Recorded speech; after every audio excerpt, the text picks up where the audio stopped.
నమస్కారం. లైవ్ షోకి స్వాగతం. ఇక వార్తల్లోకి వెళదాం. వారి సభ్యత్వాలు రద్దు. ఎమ్మెల్సీలుగా కోదండరాం, అమీర్ అలీ ఖాన్ల నియామకంపై సుప్రీంకోర్టు సంచలనాత్మక తీర్పు. గవర్నర్ కోటా నామినేషన్పై మధ్యంతర ఉత్తర్వు సవరణ అంటూ కథనాన్నిచ్చారు. అప్పుల కోసమే కొత్త డిస్కాం. లైఫ్ ట్యాక్స్ స్లాబులు పెంచుతున్నారు తెలంగాణలో. నా రిటైర్మెంట్లో పరిష్కారం చూపాలి. కంచె గచ్చిబౌలి కేసుల విచారణలో చీఫ్ జస్టిస్ గవాయ్ వ్యాఖ్య. ఇక నమస్తే తెలంగాణ ఒక ఆసక్తికరమైన వార్త. ఈవీఎం గుట్టు రట్టు, సుప్రీంకోర్టు సాక్షిగా బట్టబయలు అంటూ మొట్టమొదటిసారి న్యాయస్థానంలో ఎలక్ట్రానిక్ ఓటింగ్ యంత్రాల రీకౌంటింగ్ అంటూ తారుమారైన ఫలితం. పరాజితే విజేత అంటే ఓడిపోయిన ఆయనే గెలిచా అంటే హర్యానా సర్పంచ్ ఎన్నికల్లో గోల్మాల్ అంటూ ఓ ఆసక్తికరమైన విషయాన్ని మరి ఈ పత్రిక ఒకటే ఇచ్చినట్టుంది. ఇక ఏపీ వార్తలకు వెళ్తే ఏజెంట్ లేకుండా ఎన్నికల పులివెందుల ఒంటిమిట్ట జడ్పీటీసీ ఉప ఎన్నికల్లో పట్టపగలు ప్రజాస్వామ్యం ఖూనీ. టీడీపీ దుర్మార్గాలను సాక్ష్యాధారాలతో కడిగి పారేసిన వైఎస్ జగన్. ఏపీ గురించి రాహుల్ ఎందుకు మాట్లాడలేదు? హాట్లైనే కారణమా చంద్రబాబుకి ఆయనకి మధ్య రేవంత్ ద్వారా అంటూ ఆయన ప్రశ్నించారు. రీపోలింగ్లోనూ దొంగ ఓట్ల దందా. కంటి తుడుపుగా రెండు పోలింగ్ బూత్లో నిర్వహణ. అయితే ఈ రీపోలింగ్ని ఇప్పటికే వైసీపీ బహిష్కరించింది. పులివెందుల ఒంటిమిట్ట ఉప ఎన్నికలను రద్దు చేయాలన్న జగన్ స్టేట్మెంట్ కూడా వీళ్ళు కూడా ఇచ్చారు. తెలుగుదేశం మీడియా కూడా ఇచ్చింది. అయితే జగన్ భీమవరం పర్యటనలో కార్యకర్తల బరితెగింపంట. ఏంటంటే డ్యాన్సులు చేశారంట. మరి రోడ్ ఏది ఎప్పటిలోనూ అక్కడ జనసేన అధినేత పవన్ కళ్యాణ్ గారు కారు మీద కూర్చుని వెళ్ళినప్పుడు గందరగోళం వెళ్ళినప్పుడు బ్రహ్మాండం ఆపడానికి వీల్లేదని అన్నారు కదా. ఇప్పుడు కార్యకర్తలు డ్యాన్స్ చేస్తే మాత్రం వీళ్ళకి ఇబ్బంది వచ్చేసింది. జగన్ అసహనం అరాచకాలు సాగనందుకే ముఖ్యమంత్రి చంద్రబాబు గారి ధ్వజం. అసహనం అరాచకాలు సాగనందుకాలి. అది ఇప్పుడు అరాచకాలు సాగినందుకు మరి వీళ్ళు సంతోషిస్తున్నారా? ఎందుకు ఆ కలెక్టర్ గారు ఎందుకు ఆ వీడియో తీసేశారో, ఆ ఫోటో ఎందుకు తీసేశారో ఆ ఒక్కదాని మీద వివరణ ఇస్తే సరిపోయేది కదా చంద్రబాబు నాయుడు గారు. తాడే ప్రకంపనలు వచ్చేసినాడు జగన్ గారు. ఈ తుమ్రి జడ్పీటీసీ ఎలక్షన్కి ఆయన గెలిచినా ఓడినా ప్రకంపనలు వస్తాయి. పయ్యావుల కేశవ్ గారు ఉత్సాహంగా వ్యాఖ్య. పులివెందుల ఒంటిమిట్టలో రీపోలింగ్కి ఆదేశాలు ఇవ్వండి. హైకోర్టులో వైసీపీ అభ్యర్థుల పిటిషన్ నేడు విచారణ. ఏపీ గురించి రాహుల్ ఎందుకు మాట్లాడరని ప్రశ్నించిన జగన్. అయితే కదలొద్దు కలిసి పోరాడదాం రా జగన్కు కాంగ్రెస్ పిలిపించింది. సోషల్ మీడియాలో వచ్చింది. మాణిక్యం ఠాకూర్ గారు అన్నారంట, ఇప్పుడు ఇవాళ ఎక్కడో విజయవాడలోనో ఎక్కడో ఉంది గురువారం షర్మిల ర్యాలీ చేస్తున్నారంట. జగన్ గారు వెళ్ళాను. ఏమన్నా అర్థం ఉందండి? అయినా ఇంత రాసి ఈ స్టేట్మెంట్లో సైతం ఆంధ్రప్రదేశ్లో అక్రమాలను కూడా మేము ఖండిస్తున్నామని ఒక్క మాటలా, కనీసం పులివెందుల బై ఎలక్షన్ అక్రమాలను కూడా ఖండించని కాంగ్రెస్ పార్టీ నిజంగానే జగన్ గారు చెప్పినట్టు రాహుల్ గాంధీ గారికి చంద్రబాబు గారి హాట్లైన్ ఉందనే అనుకోవాల్సి వస్తుంది అనమాట. ఇట్లాంటి స్టేట్మెంట్లు మాణిక్య ఠాకూర్ ఇంకొక ఆయన ఎవరో స్టేట్మెంట్లు ఇచ్చారంట. ఓకే, వరద ముంపులో అమరావతి అంటే కోపం వస్తుంది. మరి ఏం చెప్తాం? అయ్యా ఇక్కడ వద్దు, నాగార్జున యూనివర్సిటీ పక్కన 2000 ఎకరాలు ఉంది, దాంట్లో కట్టుకోండి, మీకు కావాల్సిన బిల్డింగులు సరిపోతాయి, మిగతాది ప్రైవేట్ వాళ్ళే చక్కగా వాళ్ళకి కావాల్సిన లేఅవుట్లు వేసుకుంటారు, వాళ్ళకి కావాల్సినట్టు వేసుకుంటారంటే కోపం. లేదు నేను 1,00,000 ఎకరాలు చాలదని ఇప్పుడు 44,000 ఎకరాలు, 55,000 ఎకరాలు చాలదని 44,000 ఎకరాలు, ఈ రకంగా ఉంది.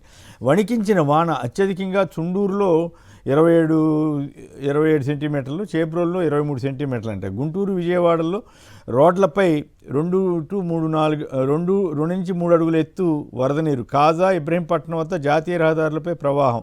వేరువేరు ఘటనలో 4 మృతి, 2 గల్లంతు. ఇది తెలుగుదేశం మీడియా ఇచ్చింది. ఎక్కడ పొరపాటును కూడా అమరావతి గ్రామాల్లోకి నీరు వచ్చిందని కానీ కొండవీటి వాగు పొంగిందని కానీ హెడ్లైన్స్లో ఎక్కడ పెట్టకుండా జాగ్రత్త పడ్డారు. కాకినాడకు భూమి కేటాయింపుపై వివరణ ఇవ్వండి రాష్ట్ర ప్రభుత్వానికి హైకోర్టు ఆదేశం. 99 పైసలకు భూములు ఇవ్వటం మీద పిలుబడింది. సాక్షి టీవీ ప్రసారాలు ఎందుకు నిలిపివేశారు? రాష్ట్ర ప్రభుత్వానికి సుప్రీంకోర్టు నోటీసులు. కన్ఫర్డ్ ఐపీఎస్లకు రెడ్ బుక్ కుట్ర బాధ్యత. కొమ్ముగాసే వీర విధేయులకు కీలక జిల్లా ఎస్పీలుగా పోస్టింగ్కు సన్నద్ధం. నిబంధనల మేరకు పనిచేసే క్యాడర్ ఐపీఎస్లను లూప్ లైన్లోకి, అంటే డైరెక్ట్గా ఐపీఎస్కి సెలెక్ట్ అయిన వాళ్ళనేమో పక్కన పెట్టి కింద నుంచి promotion DSP, SP, additional SP promotion అయిన వాళ్ళకి ఐపీఎస్లుగా జిల్లాలకి ఎస్పీలుగా వేస్తున్నారట. కోర్టు ఆదేశాలను సిట్ ఉల్లంఘించింది. పొన్నవోలు వాదన మద్యం కేసులు. నూతన వైద్య కళాశాల సేఫ్ క్లాజ్ ఆమోదం అంటూ ప్రైవేటు కట్టబెట్టేందుకే నిర్మాణాలను నిలిపివేసిన కూటమి సర్కార్ అంటూ వార్తనిచ్చారు ప్రైవేటు వైద్య కళాశాల. రాజకీయ వైకుంఠపాళి వివాదాలకు నిలయంగా తిరుమల. టీటీడీ చైర్మన్ వ్యవహార శైలిలో అప్రతిష్ట అంటూ అప్రదిష్ట అంటూ మరో వార్తనిచ్చారు. డిసెంబర్ కల్లా తేల్చేద్దాం, జిల్లాల సమస్య జిల్లాలకే, పర్యటనకు ఉపసంఘం నిర్ణయం అంటుంది. తర్వాత 40 రోజుల్లో 1,20,00,000 వెళ్ళారట తెలుగుదేశం వారు. చాలా అంతా బ్రహ్మాండంగా జరిగిందని చంద్రబాబు గారు సుపరిపాలన తొలిడుగు రికార్డు సాధించామని కూడా చెప్పుకున్నారు. మరి ఎక్కడ తిరిగారు ఏమో. శ్రీశక్తితో 90% హామీలు నెరవేర్చినట్లేనట. చంద్రబాబు గారు ఎంత ధైర్యంగా చెప్పగలుగుతారంటే, సూపర్ 6 సూపర్ హిట్ హామీ పేరుతో 25న అనంతలో భారీ సభ కూడా పెడుతున్నారట. అది విశేషం. అర్ధరాత్రి వరకు బార్లు, ఈ విషయంలో సూపర్ హిట్ అయినట్టే. ఇంకో గంట సేపు పొడిగిచ్చారంట. అంతకుముందు 11 దాకా ఉండేది నైటు, ఇప్పుడు 12 వరకు చేశారు. ఉదయం పూట కూడా ఒక గంట ముందుగా తెరుచుకోవచ్చు అని చెప్పారట. ఇది మాత్రం సూపర్ హిట్ అనుకోవాల్సిందే. ప్రోత్సాహకాలు ఎక్కువ ఉంటే ఏ కంపెనీ వస్తుందని గౌరవ హైకోర్టు వ్యాఖ్యానించిందంటే, ఎవరు ప్రోత్సాహకాలు ఇవ్వద్దని చెప్పలేదు. కాకపోతే ప్రధానంగా లీజుకి అడిగితే కంపెనీలు వాళ్ళు వీళ్ళు 99 పైసలకి అమ్మేస్తే, లేదా 99 పైసలకి లీజుకి 99 ఏళ్లకి లీజుకి ఇస్తే ఇది సమస్య. వ్యవసాయానికి స్మార్ట్ మీటర్లు వద్దు, భవిష్యత్ అంతా గ్రీన్ ఎనర్జీ అంటే వీళ్ళకి ఆల్రెడీ పెట్టేస్తున్నారు. ఇది వార్తలు. ఇక చర్చలోకి వెళదాం. అతిథుల పరిచయం. శ్రీ గౌరీశంకర్ గారు, సీనియర్ పాత్రికేయులు, ప్రముఖ విశ్లేషకులు. శ్రీ సింగులూరు వెంకటేశ్వర గారు, ప్రముఖ న్యాయవాది, విశ్లేషకులు. శ్రీ శివశంకర్ గారు, వైఎస్ఆర్ కాంగ్రెస్ పార్టీ అధికార ప్రతినిధి. ముందుగా తెలంగాణ ఇష్యూ మీద గౌరీశంకర్ గారు ముందుగా దీని మీద మాట్లాడి, కోదండరామ్ గారు, అమీర్ అలీ ఖాన్ల పదవుల రద్దు, ఎమ్మెల్సీ పదవుల మీద సుప్రీంకోర్టు ఇచ్చిన తీర్పు సారాంశం ఏంటి, దాని పరిణామం ఏంటి, ఎవరికి ఇది షాక్ అనుకోవాలా లేదా ఎవరికి సరైన లెసన్ అనుకోవాలి? ఇప్పుడు అందరికి పరుగు పోయినట్టే అండి. అందరికీనా? ఎమినెంట్ పీపుల్, ఇప్పుడు వాళ్ళంతా ఎమినెంట్ పీపుల్. శవన్ కానీ, సత్యనారాయణ కానీ, వీళ్ళు అమీర్ అలీ ఖాన్ కానీ, కోదండరామ్ గారు చాలా యాక్టివ్ గా తెలంగాణ మూవ్మెంట్ లో ఉన్నారు. అమీర్ అలీ ఖాన్ సియాసత్ లో న్యూస్ ఎడిటర్ గా పనిచేశారు. గవర్నమెంట్ ఆలోచన చేసుకోవాలి. ఇప్పుడు గవర్నర్ కోటాలు అన్నప్పుడు కొన్ని కేటగిరీస్ ఉన్నాయి. లిటరేచర్ కానీ, సైన్స్ కానీ, ఆర్ట్ కానీ, కోఆపరేటివ్ మూవ్మెంట్ కానీ, సోషల్ సైన్సెస్ కానీ, సోషల్ సర్వీస్, ఇలాంటి కేటగిరీలు అపాయింట్ చేస్తున్నారు. కానీ ఏమైతున్నట్టు రాను గవర్నమెంట్ కొన్ని ఏళ్ల కింద చూసినప్పుడు ఎవరైనా ఎమ్మెల్సీ టికెట్ ఇవ్వాలి, ఎమ్మెల్సీ ఇవ్వాలి అంటే, సపోజ్ జనరల్ గా అసెంబ్లీ టికెట్ దొరకలేదు, అతని కాన్స్టిట్యున్సీ లేదనుకో, ఎమ్మెల్సీగా అపాయింట్ చేయాలి. ఎమ్మెల్సీలు అపాయింట్ చేయాలి, ఈ కేటగిరీ అంటే ఏదో ఒక కేటగిరీ పెట్టేసి అపాయింట్ చేయాలి. దానికి ఎవడో క్వశ్చన్ చేస్తారు. ఇప్పుడు సేమ్ థింగ్ హ్యాపెన్. మన శ్రవణ్ గారి కేసులో క్వశ్చన్ చేశారు. శ్రవణ్ గారు అసలు తను ఏ కేటగిరీలో ఇచ్చారు, తను బీఆర్ఎస్ పార్టీలో యాక్టివ్ ఉంది, టీఆర్ఎస్ లో ఉండే తను పొలిటికల్ లీడర్, తనకు వీళ్ళు గవర్నర్ కోటాలో ఇట్లా ఇస్తారు, స్టార్ట్ అయింది. ఇది ఇప్పుడు అందరూ కంప్ అయిపోయింది. ఇప్పుడు ఆల్రెడీ ఆ కేసు నడుస్తుంటే మళ్ళీ వీళ్ళిద్దరిని తెచ్చి అపాయింట్ చేసుకుని వీళ్ళిద్దరిని నామినేట్ చేయటం, that has been question. And already judgement లో, హైకోర్టు జడ్జ్మెంట్ లో ఉంది ఏంటంటే సబ్జెక్ట్ టు ఫైనల్ జడ్జ్మెంట్ అని. అది కాకుండా వీళ్ళని అపాయింట్ చేశారు, అది కంప్ అయిపోయింది. అనవసరంగా నలుగురు ప్రామినెంట్ పీపుల్ వాళ్ళ ఫీల్డ్ లో వాళ్ళు ప్రామినెంట్ పేరున్న వాళ్ళని అనవసరంగా బదనాం చేసి పెట్టేశారు. వాళ్ళకి ఇబ్బంది కలిగించేలాగా చిప్పులు తిరగాలి యాక్చువల్లీ కదా, అనవసరం కదా ఇది అంతా. వాళ్ళు కోదండరామ్ గారు చూడండి, తెలంగాణలో కీ ప్లేయర్స్ ఉండే తను he was the unifying force.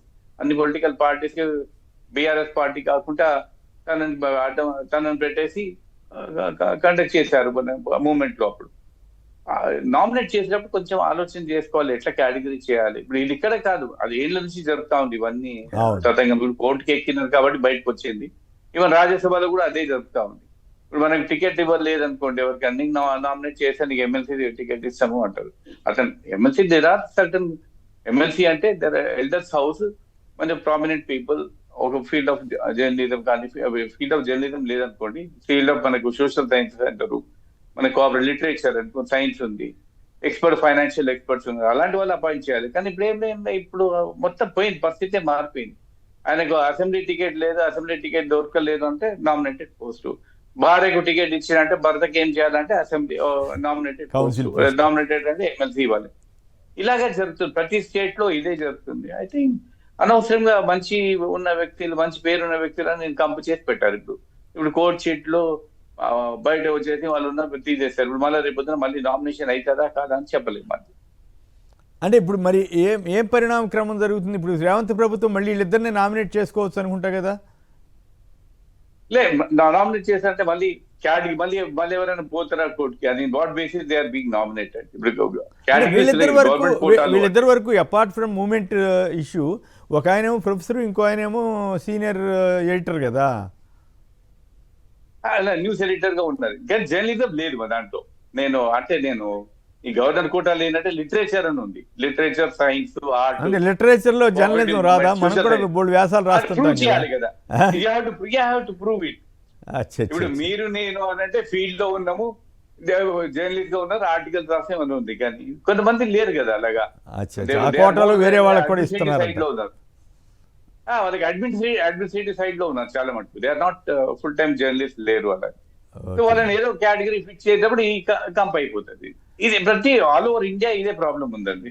Even రాజ్యసభలో కూడా ఇదే, మీరు చూడండి. అంటే ఇప్పుడు మీరు చెప్పేదాని ప్రకారం టీఆర్ఎస్ కి అప్రతిష్టే, కాంగ్రెస్ కి బీఆర్ఎస్ కి అప్రతిష్టే, కాంగ్రెస్ కి అప్రతిష్టే. మరి గవర్నర్ గారికి కూడా, మరి ఇది గవర్నర్ గారికి కూడా ఇబ్బంది కదా ఇది?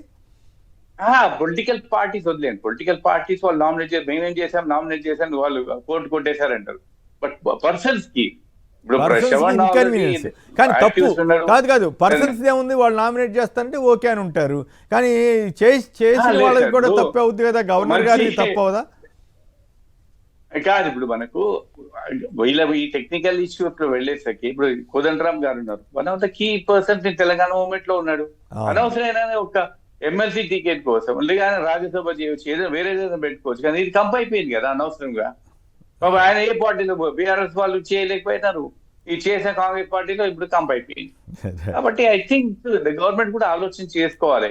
ఇప్పుడు ఎవరైనా నామినేట్ చేసేప్పుడు గవర్నమెంట్ కోటాలా అంటే వెదర్ ఆ కేటగిరీ ఫిట్ అవుతారా లేదా, లేకుంటే దాని మీద మళ్ళీ లీగల్ ప్రాబ్లమ్స్ ఏమైనా డెవలప్ అవుతాయని కొంచెం ఆలోచన చేసి ఈ కంపు కాదు కదా. అవును, మొదటిసారి కిరణ్ కుమార్ రెడ్డి గారి గవర్నమెంట్ లో ఒక ఆయనకి ఇచ్చారు, ఒక కాంగ్రెస్ నేతకి ఇస్తే అది పెద్ద ఇష్యూ అయింది. అప్పుడు నరసింహన్ గారు ఆపేశారు, అందరూ ఆపి తర్వాత క్లియర్ చేసి ఇచ్చారు. ఆ తర్వాత మళ్ళీ ఇప్పుడు ఈ ఇష్యూ నడుస్తా ఉంది. మరి ఇప్పుడు దీని పరిణామం కిరణ్ కుమార్ గవర్నమెంట్ లో ఇది కూడా అయింది కదా, మనకు ఇన్ఫర్మేషన్ కమిషనర్ కూడా గొడవ అయింది. అవును, కరెక్ట్ గొడవ అయింది. అది ఇలాగే సేమ్ థింగ్ అవుతుంది. ఇప్పుడు ఇన్ఫర్మేషన్ కమిషనర్ కూడా ఇదే కంప్ అవుతుంది. ఎవరో మనకు నామినేట్ చేయాలి, మన వాడు ఉన్నారా దాన్ని అంటే ఈ should look into category whether a person fit అవుతాడా. రాజకీయ అవసరాలతోటి చేస్తున్న నియామకాల వల్ల అంతే కదా. ఇప్పుడు నాకు క్లోజ్ ఉన్నాడు, అతనికి ఏదో ఒక పోస్ట్ ఇవ్వాలని ఒక పోస్ట్ పెట్టేస్తున్నారు. ఇప్పుడు దాంతో ఉన్న ఆ వ్యక్తి పరుగు పోతుంది. కోదండరామ్ గారి రియాక్షన్ ఏంటి, ఎలా ఉంటుంది? కోదండ గారు ఇప్పుడు ఏం మాట్లాడి ఏం చేస్తారు కోర్టులో అంటే ఇంతకు ముందే అసలు యాక్చువల్లీ కేసు నడిచినప్పుడే నేను ఒకసారి కలిశాను. ఇప్పుడు ఏంటైతే అది నడుస్తుంది, కేసు చూడాలి ఏమైతుంది. ఆయన అనవసరంగా పాపం మంచి పేరున్న వ్యక్తిని అనవసరం కంపు చేసి పెట్టేశారు. ఇప్పుడు పొలిటికల్ పార్టీస్ కదా, మనం ఆలోచన చేస్తే నిజంగా బాధ అనిపిస్తుంది ఇది. ఎందుకంటే మన గవర్నమెంట్స్ కూడా ఆలోచన చేసుకోవాలి. పర్టికులర్లీ ఎల్డర్స్ హౌస్ అన్నప్పుడు, ఎమ్మెల్సీ కానీ రాజ్యసభ అన్నప్పుడు people of eminence A field లో అయినా కానీ, మనకు ఫైనాన్స్ లో కానీ, మనకు సైన్స్ లో కానీ అలాంటి వాళ్ళని పెట్టుకోవాలి. కానీ నా తమ్మునికి సీట్ దొరకలేదని అతనికి ఎమ్మెల్సీ టికెట్, లేదంటే నా భార్యకి రాలేదని నాకు ఎమ్మెల్యే ఇచ్చిన ఆయనకి భార్యకి ఎమ్మెల్సీ, ఇది కంప్ అయిపోతుందండి. అది మన భారతదేశంలోనే మొత్తం. అయితే only confine to only one state కాదు, తెలంగాణ అదే ఉంది, ఆంధ్రలో అదే ఉంది, మన ఆంధ్రప్రదేశ్ లో, మనకు బయట స్టేట్ లో కూడా అదే, కర్ణాటకలో కూడా అదే నడుస్తా ఉంది. I think it's somewhere government has to think about it.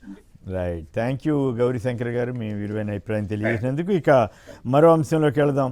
ఏపీలో జడ్పీటీసీ ఉప ఎన్నికలు అరాచకమే ప్రజాస్వామ్యం అన్నట్లుగా టీడీపీ నేతలు, ముఖ్యమంత్రి చంద్రబాబు నాయుడు గారు అయితే ఏకంగా అసహనం అంట, జగన్ గారికి అసహనం అంట. అక్కడ జరిగిందంతా ప్రజాస్వామ్యబద్ధంగా జరిగిందంట. ఇప్పుడు మరి ఏం జరగబోతుంది ఏంటి? వెంకటేష్ గారు చెప్పండి, ఏపీలో జడ్పీటీసీ ఉప ఎన్నికల తదనంతర పరిణామం ఇవాళ హైకోర్టుకు కూడా వెళ్తున్నట్టున్నారు. ఏం జరిగే అవకాశం ఉంది? ఈ మొత్తం పరిణామంలో జగన్ గారి వాదన కరెక్టా? జగన్ గారు వేసిన ప్రశ్నలకు అసలు చంద్రబాబు గారు సమాధానం ఇవ్వగలిగారా లేదా? మీకేమనిపించింది? వెంకటేష్ గారు నమస్కారం.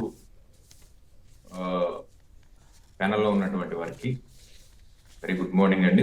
సాక్షి వీక్షకులు కూడా వెరీ గుడ్ మార్నింగ్. జిల్లా పరిషత్ ఎన్నికలు ఏవైతే ఉన్నాయో, జడ్పీటీసీ ఎన్నికలు కేవలం ఒక్క సీటుకి జరిగినాయి సార్, పులివెందులలో. రెండు సీట్లు, sorry, Vontimitta and Pulivendula rural. పులివెందులలో అయితే నిజం చెప్పాలి అని అంటే ఎలక్షన్ కి బిఫోర్ నుంచి కూడా కాస్త అరాచకమే జరిగిందని చెప్పేసి అని చెప్పాలి. ఎందుకంటే సాక్షాత్తు ఎలక్షన్ కోడ్లో ఉండగా మల్టిపుల్ వాహనాలు, వాటిలో మారణాయుధాలు, వీటన్నిటిని వేసుకుని తిరగడానికి బయట వాహనాలు ఏవైతే ఉన్నాయో అంటే ఆ ఎలక్షన్ జరిగేటువంటి ఆ జిల్లా పరిషత్కి సంబంధించినటువంటి ఆ వ్యవహారాలు కాకుండా బయట వ్యవహారాలు లేదా బయట వాహనాలు ఇవన్నీ తిరగటం, వీటితో పాటుగా అక్కడ సాక్షాత్తు వైఎస్ఆర్సీపీ నాయకుల మీదుగా దాడి జరగటం, దానికి సంబంధించి మళ్ళీ తిరిగి వాళ్ళ మీద కేసులు పెట్టడం, ప్రివెంటివ్ మెజర్స్ తీసుకోవడంలో ఎలక్షన్ వ్యవస్థ కానివ్వండి, పోలీస్ వ్యవస్థ కానివ్వండి ఫెయిల్ అయిందనే చెప్పాలి. ఇక ఎలక్షన్ రోజుకి వచ్చేపాటికి ఇది పరాకాష్ఠగా చేరిందా అని చెప్పేసి జగన్మోహన్ రెడ్డి గారు ఈరోజు ప్రతి జరిగినటువంటి అరాచకాన్ని అక్కడ ఉన్నటువంటి స్థానికంగా ఉన్నటువంటి నాయకులు కానివ్వండి, కార్యకర్తలు కానివ్వండి పంపించినటువంటి వీడియోస్ అన్ని కూడా చూపించి ఎక్కడెక్కడ ఏ ఏ అరాచకాలు జరిగినాయి, ఎవరు చేశారు అనేది క్రిస్టల్ క్లియర్ గా ఆయన ప్రశ్నించడం జరిగింది. ఈ రోజు వరకు దాని మీద ఎటువంటి సమాధానం అయితే అధికార పార్టీ నుంచి రాదు. ఇది ఇప్పుడే కాదు సార్, గతంలో కూడా ఆయన అనేక వీడియోలు, అనేక ప్రెస్ మీట్లలో ఆంధ్రప్రదేశ్ రాష్ట్రం యొక్క ఆర్థిక పరిస్థితి గురించి కానివ్వండి, డెవలప్మెంట్ గురించి కానివ్వండి, ఆయన విత్ స్టాటిస్టిక్స్ తో మాట్లాడుతూ దానికి సంబంధించి ఎటువంటి రిప్లై ఉండదు. కానీ ఆ ప్రెస్ మీట్ మొత్తం మీద ఏదో ఒక మాట దొర్లితే ఆ మాటని పట్టుకుని హైలైట్ చేసి కూటమి ప్రభుత్వం జగన్మోహన్ రెడ్డి గారికి ఇదిగో ఇలా రప్ప అన్నారనో లేకపోతే మరొకటనో అప్రతిష్ట పాలు చేయాలనేది ఒక దాని మీద ముందుకెళ్తున్నటువంటి ఒక పరిస్థితి. కానీ జిల్లా పరిషత్ ఎన్నికకి సంబంధించి, ఈ జడ్పీటీసీ ఎన్నికకి సంబంధించి మాత్రం పూర్తిగా పరాకాష్ఠగా జరిగింది. దీనిలో పోలీసు వ్యవస్థ కూడా ఏ రకంగా ఫెయిల్ అయిందో జగన్మోహన్ రెడ్డి గారు క్రిస్టల్ క్లియర్ గా అందరికీ కూడా చెప్పడానికి ప్రయత్నం చేశారు. ఆ విషయంలో సక్సెస్ అయ్యారు. ముఖ్యంగా ఏదైతే ఒక పంచాయతీ సర్పంచ్ ఇంట్లో గన్ను పెట్టి బెదిరించడం కానీ, లేదా డిఎస్పి కాల్చి పారేస్తానా కొడక అని దుర్భాషలాడటం కానీ, అలాగే వేరే ప్రాంతానికి సంబంధించినటువంటి నాయకుడు స్థానికంగా జరిగేటువంటి ఎలక్షన్ లో లైన్ లో నిలబడటం కానివ్వండి, ఎలక్షన్ జరిగేటువంటి పోలింగ్ బూత్ కి 2 కిలోమీటర్ల దూరంలోనే ఓటర్లను ఆపేసి వెనక పంపించడం కానివ్వండి, స్థానిక మహిళల దగ్గర నుంచి ఓటింగ్ స్లిప్లు లాక్కుని కనీసం వాళ్ళ వేలి మీద గుర్తు కూడా వేయకుండా వాళ్ళ ఓట్లు వీళ్లే వేసుకోవడం గురించి కానీ చాలా క్రిస్టల్ క్లియర్ గా ఈ రోజు రాష్ట్ర వ్యాప్తంగా అక్కడ జరిగినటువంటి అరాచకమైనటువంటి ఒక ఎలక్షన్ వ్యవహారాన్ని ప్రజలందరికీ, అంటే రాష్ట్రంలో ఉన్న నలుమూలలకి తీసుకెళ్లడంలో సక్సెస్ అయ్యారు. అలాగే నేషనల్ మీడియాలో కూడా ఈ వార్త హల్చల్ చేసినటువంటి వ్యవహారం మనందరం చూసాం. కాబట్టి సుమారుగా 15 ప్రదేశాల్లో ఏదైతే రీఓటింగ్ కావాలి అని చెప్పేసి వైఎస్ఆర్సీపీ కోరడం, కానీ కేవలం వాళ్ళు రిగ్గింగ్ చేసుకోవడానికి వీలు కాస్త తక్కువ కుదిరినటువంటి 2 ప్రాంతాల్లో మాత్రమే అనుమతించడం జరిగినటువంటి పరిస్థితి. దీని మీద హైకోర్టుకు వెళ్ళడం ఈ రోజు నాకు తెలిసి బెంచ్ మీదకి వస్తుంది. ఖచ్చితంగా వైఎస్ఆర్సీపీ పార్టీ సంబంధించినటువంటి న్యాయవాదులు ఇచ్చే రిప్రజెంటేషన్ బట్టి కానివ్వండి, లేకపోతే వారి వాదనలు బట్టి కానివ్వండి, మళ్ళీ రీపోలింగ్ జరిగేటువంటి అవకాశం అయితే 90% కనిపిస్తుందని చెప్పాలి. అయితే ఇక్కడ మళ్ళీ రీపోలింగ్ జరిగినప్పుడు కూడా సేమ్ సీన్ రిపీట్ అయ్యేటువంటి ఒక ప్రమాదం ఉంది. కాబట్టి ఖచ్చితంగా కేంద్ర బలగాల నిఘా ఇక్కడ కావాలి అని చెప్పేసి జగన్మోహన్ రెడ్డి గారు కోరిన విధంగా తీసుకుంటే తప్ప అక్కడ ఎన్నిక ప్రశాంతంగా జరిగింది, ప్రజాస్వామ్యబద్ధంగా జరిగింది అని చెప్పేసి నమ్మడానికి వీలు లేనటువంటి ఒక పరిస్థితి. పులివెందులలో 30 సంవత్సరాల తర్వాత ఎలక్షన్ జరుగుతుంది అని చెప్పేసి అంటున్నటువంటి కూటమి పార్టీలకి మరి పులివెందులలో అభ్యర్థి దొరకపోవడం ఏంటండి? జిల్లా పరిషత్ అక్కడ ఉన్నటువంటి 10,600 ఓట్లు అని అంటున్నారు. అందులో ఓట్లు ఉన్నటువంటి అభ్యర్థి లేడు. పక్క స్థానం నుంచి వచ్చినటువంటి అభ్యర్థికి ఓట్లు వేయాల్సినటువంటి పరిస్థితిలో అక్కడ ఉన్నటువంటి స్థానికంగా ఉన్నటువంటి ప్రజలు ఉన్నారా? ఈవెన్ తెలుగుదేశం పార్టీ కేడర్ కూడా అక్కడ అంత ఇంట్రెస్టెడ్ గా ఉన్నటువంటి పరిస్థితి కాదు. కూటమి ప్రభుత్వంలో ఉన్నటువంటి మరి ఏ పార్టీకి సంబంధించిన జెండా ఆ రోజు ఇక్కడ మనకు కనిపించలేదు. కేవలం తెలుగుదేశం పార్టీ అధికారాన్ని అడ్డం పెట్టుకుని ఈ రోజు పోలీసులను అడ్డం పెట్టుకుని మరీ దౌర్జన్యానికి పాల్పడిందనే విశ్లేషించాల్సినటువంటి ఒక పరిస్థితికి తీసుకొచ్చినటువంటి ఈ కూటమి ప్రభుత్వం మీద విచారం వ్యక్తం చేయాల్సినటువంటి పరిస్థితి, నిరసన వ్యక్తం చేయాల్సినటువంటి ఒక పరిస్థితి రాష్ట్ర వ్యాప్తంగా ఉన్నటువంటి ప్రజలకి ప్రజాస్వామ్యాన్ని గౌరవించేటువంటి వ్యక్తులందరూ కూడా దీన్ని ఖండించాల్సినటువంటి ఒక వ్యవహారాన్ని క్రియేట్ చేశారు కూటమి ప్రభుత్వం. రైట్. శివశంకర్ గారు చెప్పండి, ఏమిటి రద్దు అయ్యే అవకాశం ఉందా? జగన్ గారు నిన్న చేసినటువంటి వ్యాఖ్యలు ఆధారసహితంగా చేసిన దాని మీద చంద్రబాబు గారు ఏమో అసహనం, అరాచకాలు ఆపామంటారు. అక్కడ జరిగిన అరాచకాలు ఆయనకేం కనపడలేదా? ఏం కదా, ఎవరు అరాచకం చేసినా ఆపండి, తప్పేం లేదు. అసలు అరాచకం చేయించిన ఆయనే ఇప్పుడు ప్రజాస్వామ్యం గెలిచిందంటున్నారు. ఎవరు ప్రజాస్వామ్యం, ఎవరిది అరాచకం? శివశంకర్ గారు నమస్తే సార్, మీకు సాక్షి వీక్షకులకి అదేవిధంగా ప్యానల్ వాళ్ళకి. ఇప్పుడు నిన్న గమనించినట్లయితే వైఎస్ జగన్మోహన్ రెడ్డి గారు, మా పార్టీ ప్రెసిడెంట్ గారు మొత్తం అంతా కూడాను పులివెందులలో ఎన్నికల సమయంలో ఏం జరిగింది, ఎవరెవరు ఓట్లు వేశారు, ఏ నాయకులు ఎలా ఉన్నారు అనే ఫోటోలో పేర్లతో సహా ఎక్స్పోజ్ చేశాడు. సాక్షాత్తు మీరు ఇందాక చెప్పినట్టు కలెక్టర్ గారు, ఎవరైతే జిల్లా సర్వోన్నతాధికారి, ఎన్నికలకు సంబంధించినటువంటి జిల్లా సర్వోన్నతాధికారి అయినటువంటి ఆయన సమక్షంలోనే ఆయనలా జేబులో పెట్టుకొని చేతులు పెట్టుకొని పర్యవేక్షిస్తున్నాడని సాక్షాత్తు ఆయన ట్విట్టర్ ఖాతాలోనే పోస్ట్ చేసినటువంటి సరళిని చూస్తే అక్కడ సందీప్ అనేటువంటి వ్యక్తి, దస్తగిరి అనేటువంటి వ్యక్తి వారి ఓటర్ కార్డుతో సహా ఎక్కడెక్కడ వచ్చారనేటువంటిది నేను ఎక్స్పోజ్ చేస్తాం. ఏది జమ్మలమడుగు నియోజకవర్గం నుంచి వచ్చి అక్కడికి వచ్చి సాక్షాత్తు కలెక్టర్ ముందరనే దొంగ ఓట్లు వేస్తా ఉంటే కలెక్టర్ గారు పర్యవేక్షణ చేస్తున్నారు, ఇదిగోండి వాళ్ళ ఆధారాలు అని ప్రెస్ మీట్ పెట్టిన 10 నిమిషాలకే ఆ ట్విట్టర్ ఖాతా నుంచి, ఎగ్జాక్ట్ అది స్క్రీన్ మీద కనిపించేటువంటిది, ఆ ట్విట్టర్ ఖాతా నుంచి ఈ యొక్క పోస్ట్ ని డిలీట్ చేయడం అనేటువంటిది సోషల్ మీడియాలో కూడా వైరల్ అవుతా ఉంది. సో దీన్ని బట్టి అర్థం చేసుకోవాల్సింది ఏంటంటే, పోలీసులు, కలెక్టరు, అధికారులు ఎదురుగానే పక్క నియోజకవర్గాల నుంచి కమలాపురము, ప్రొద్దుటూరు, మైదుకూరు, జమ్మలమడుగు ప్రాంతాల నుంచి వచ్చి ఈ ఓటర్లను బెదిరించడమే కాకుండా సాక్షాత్తు బూతుల్లో వాళ్ళే కూర్చొని, అదే విధంగా ఇంకొక స్క్రీన్ కూడా చూశారు, వీడియో కూడాను, ప్రజలందరికీ కూడాను ఆ జమ్మలమడుగు ప్రాంత వాసులు కూర్చొని ఏం చేస్తున్నారంటే ఓటర్ స్లిప్పులు వాళ్ళు రాసేసి వాళ్ళకే ఇదిగో వేసి రాపో, ఇది పాని శ్రీనివాసుల్లో ఏదో ఓటర్ వేసి ఇచ్చారు, ఇది 120 సంవత్సరాలు ఉందిరా, ఏజ్ ఎక్కువ ఉంది, నా ఏజ్ 30 ఏళ్ళే కదా, నేను చిన్నోళ్ళ కనిపిస్తుంటే ఆ ఎవరులేరా ఇప్పుడు తగ్గింది వయసు వెళ్ళిపో అనేటువంటిది వెళ్తే, ఎవరక్కడ సాక్షాత్తు ఎంపీ అభ్యర్థిగా పోటీ చేసినటువంటి ఆదినారాయణ రెడ్డి గారి అన్న కుమారుడు భూపేష్ రెడ్డి, పిఎస్ సుదర్శన్ రెడ్డి, ఆ బ్లూ షర్ట్ ఉంది కదా ఇందాక విజువల్స్ వచ్చేటువంటి ఆ వ్యక్తి ఆడ కూర్చొని ఓటర్ స్లిప్పులు రాసేసి పంపిస్తుంటే, ఇది ప్రజాస్వామ్యం ఎంత అపహాస్యం అవుతుంది, ఎంత మర్డర్ కూని అవుతుంది ప్రజాస్వామ్యం అనేటువంటిది ఈ యొక్క ఉదాహరణలు. అదేవిధంగా ఇందాక విన్నారు సార్, ఈ జమ్మలమడుగు, కమలాపురము, ప్రొద్దుటూరు, మైదుకూరు ప్రాంతాల నుంచి వచ్చారంటే పులివెందులు ఉంది సార్, పులివెందులు జరిగింది రూరల్ కి, ఇంకా పులివెందులు మున్సిపాలిటీ ఉంది, సింహాద్రిపురం ఉంది, లింగాలు ఉంది, వేములు ఉంది, వేంపల్లి మండలాలు ఉన్నాయి. ఇక్కడ నుంచి వాళ్ళకి కనీసం అంటే దొంగ ఓట్లు వేయడానికి కూడా దొరకక జనాలు పులివెందుల్లో తెలుగుదేశం ఈ పాయింట్ బాగుంది, ఈ పాయింట్ కీలకంగా బాగుంది. పులివెందుల్లో దొరకలేదు, బయట నుంచి తెచ్చుకోవాల్సి వచ్చింది దొంగ ఓట్లు వేయడానికి కూడా. అదే సార్, కానీ అభ్యర్థి పోటీ పెట్టడానికి పులివెందుల రూరల్ నుంచి దొరకలే, సింహాద్రిపురం నుంచి ఇంపోర్ట్ చేసుకున్నారు. తర్వాత ఆ నియోజకవర్గంలో జనాల తెలుగుదేశం పార్టీకి ఆదరణ లేక దొంగ ఓట్లు వేయడానికి కూడా ముందుకు రాకపోతే పక్క నియోజకవర్గాల నుంచి, చుట్టుపక్కల ఉన్న నియోజకవర్గాల నుంచి తెచ్చుకొని ఇక్కడ దొంగ ఓట్లు వేయడం అనేటువంటిది ప్రజాస్వామ్యానికి ఏ విధంగానో ఒకటి, ఇది ఒక ఎగ్జాంపుల్. ఇక రెండవది, చంద్రబాబు నాయుడు గారు సమీక్ష ఏదో చేస్తా అని చెప్తా ఉన్నాడు, 30 ఏళ్ల నుంచి ఓట్లే వేసుకోలేదని. అయ్యా 30 ఏళ్ల నుంచి 3 సార్లు 4 సార్లు మీ యొక్క సతీష్ రెడ్డి గారు వచ్చి పోటీ పెట్టారు మా దగ్గర. ఆయన ఎన్నికలు అయిపోయిన తర్వాత ఇప్పుడు కూడా విజువల్స్ చూపించండి, ఒక్క ఎన్నికలైనా కూడాను మాకు ఓటు వేయించడానికి పంపించలేదని ఏ ఓటర్ అయినా, లేకపోతే ఏ నాయకుడైనా మేము వెళ్ళడానికి కానీ లేదన్నా కూడాను, ఇది జరిగింది ఎన్నికల తర్వాత మమ్మల్ని ఏదైనా అన్నారు, అరాచకాలు చేశారనేటువంటిది ఒక్క వీడియో అయినా ఈ రోజు ప్లే చేస్తారంటే లేదు. ఇంకోటి పైకెచ్చు సార్, ఇంత ఎక్స్పోజ్ చేసిన తర్వాత ఈ దొంగ ఓట్ల భాగవతాన్ని ఏ ఒక్క ఎల్లో పత్రిక కానీ, ఏ ఒక్క టీడీపీ నాయకుడు కానీ, ఏ జమ్మలమడుగు నాయకుడు కానీ, కమలాపురం నాయకుడు కానీ వీళ్ళు మా వాళ్ళు కాదు, మేము కాదు, వాళ్ళే అనేటువంటిది కూడా కనీస వివరణ ఇచ్చుకోలేని పరిస్థితుల్లో కూడా ఈ రోజు ప్రజల ముందు దోషులుగా నిలబడ్డారు.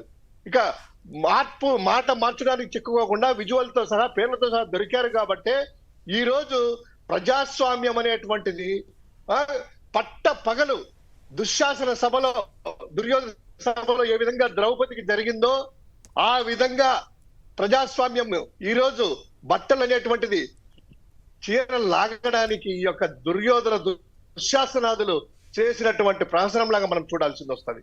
ఇక రెండవది ఒంటిమిట్ట ప్రాంతానికి వెళ్తే మంత్రి, దానికి ప్రాధాన్యత లేదు కదా సార్, ఆయన రావడానికే లేదు. ఇమ్మీడియట్ గా నాకు తెలిసి గవర్నర్ గారు కానీ ఎవరైనా కూడా జోక్యం చేసుకుని ఆయన సస్పెండ్ చేయాలి. ఎందుకంటే ఒక మంత్రిగా ఉండి పక్క నియోజకవర్గం అది ఎక్కడది, రాయచోటి నియోజకవర్గం ఎక్కడ ఉంది, రాజంపేటలోని ఒంటిమిట్ట కడప ప్రాంతానికి అనుకున్నది.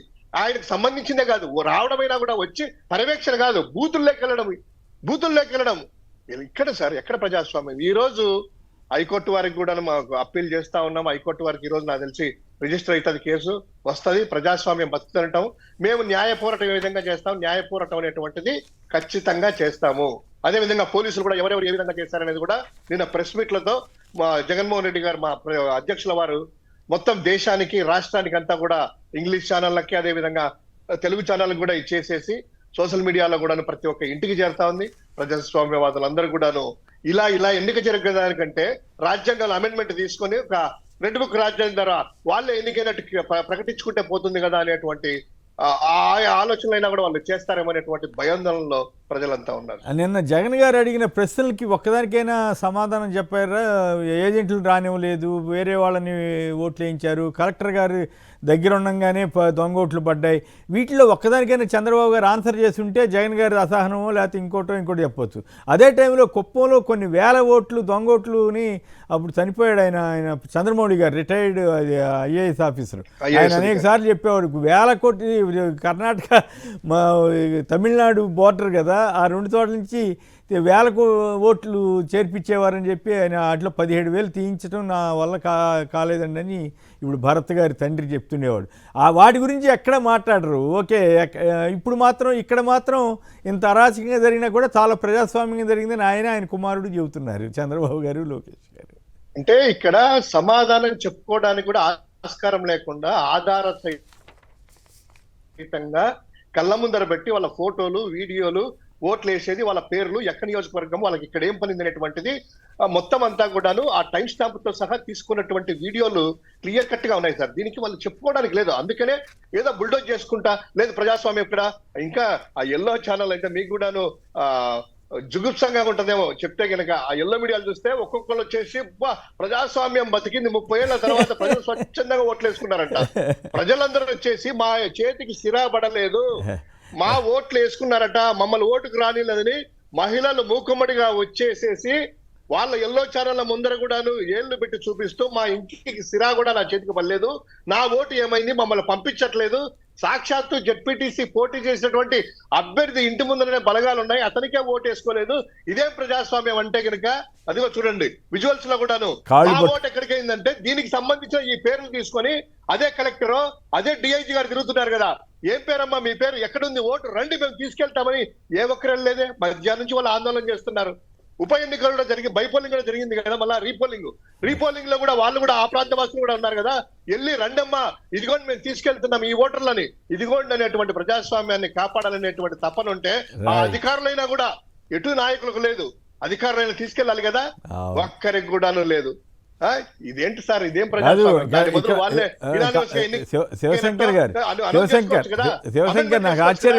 శివశంకర్ నాకు ఆశ్చర్యం వేస్తుంది. మామూలుగా నాకైతే ఈ 50 ఏళ్లలో ఎప్పుడు కూడా మామూలుగా పోలీసు వారు కానీ రెవెన్యూ డిపార్ట్మెంట్ వాళ్ళు, కలెక్టరేట్ వాళ్ళంతా ఏం చేస్తారు, అందరూ ఓటు వినియోగించుకోండి, ఓట్లకు రండి అని ప్రచారం చేస్తారు.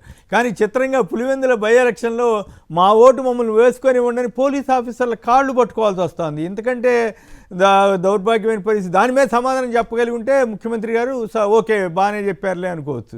ఇప్పుడు ఇక్కడ కూర్చుని మీరు ఎవరన్నా తప్పు మాట్లాడితే కూడా నేను ఒప్పుకోను, లేదు తప్పు జరిగిందిలే సరి చేసుకోండి అని చెప్తాం. అట్లాంటిది జర్నలిస్టులుగా నిస్సిగ్గుగా కొంతమంది సమర్థించే దౌర్భాగ్య పరిస్థితి అంటే ఆ స్థాయికి వాళ్ళు దిగజారుతున్నారు. మనం దాని గురించి మాట్లాడుకోకుండా ఉండటమే బెటర్. ఎందుకంటే మనం కూడా మన విలువల్ని వదులుకోవటం ఎందుకు. దయాకర్ చివరి పాయింట్ సార్, ఇంపార్టెంట్ పాయింట్ మీరు గమనించారా లేదో, పులివెందుల్లో అవినాష్ రెడ్డి గారిని తెల్లవారు చూసిన అక్రమంగా తీసుకొనేసేసి వాళ్ళు ఎలా హ్యాండిల్ చేశారనేటువంటిది ఒక ఎత్తు అయితే, అతన్ని తీసుకొని వచ్చేసేసి పక్క నియోజకవర్గం జమ్మలమూడి నియోజకవర్గం ఎర్రగుంట్లలో అక్కడ వాళ్ళు వదిలిపెట్టినట్టు విజువల్స్ వచ్చాయి. అన్ని కూడా పలాని సుధీర్ రెడ్డి గారి ఇంట్లో ఉన్నారు, మాజీ ఎమ్మెల్యే ఉన్నారు.